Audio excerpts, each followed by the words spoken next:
Sabay na ipinagdiwang sa Ontario ngayong buwan ng Marso ang Engineering at Women's Month, isang networking at mentoring event ang isinagawa para bigyang pagkilala ang mga kababaihan at newcomers na nasa construction at skilled trade sector.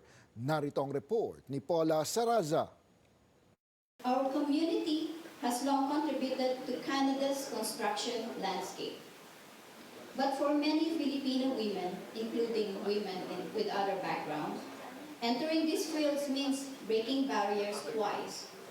Once as a woman and again as immigrants. Strength in skill, power in diversity ang tema sa event na pinangunahan ng Filipino Construction Professionals of Ontario o PhilConPro.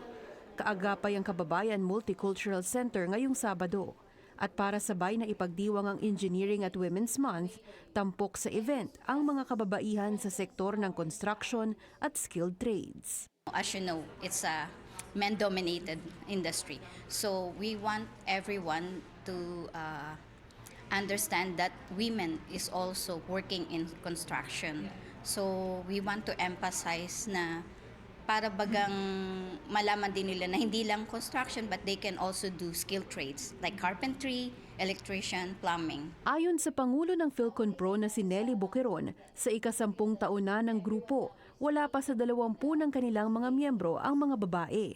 Gayunpaman, hindi raw ito dapat maging balakid para sa mga kapwa Pilipina na pasukin ang industriya.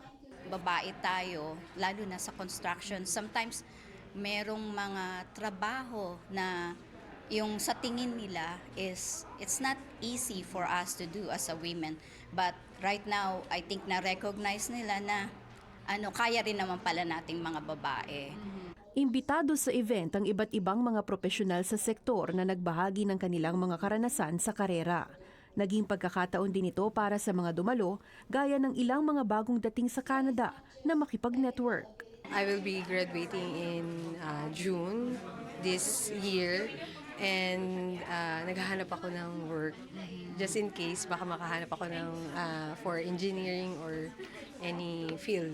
Bilang non-profit organization, layunin daw ng PhilConPro na tulungan ang mga Pilipinong may background sa skilled trades para masigurong hindi masasayang ang kanilang baong work experience mula sa mga bansang kanilang pinanggalingan. Yung main objective namin is matulungan yung mga bagong kababayan natin na maka-integrate sa construction.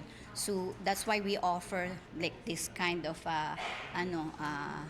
tawag dito event na to give them insights kung ano ba yung pwedeng maitulong ng PhilConPro sa kanila.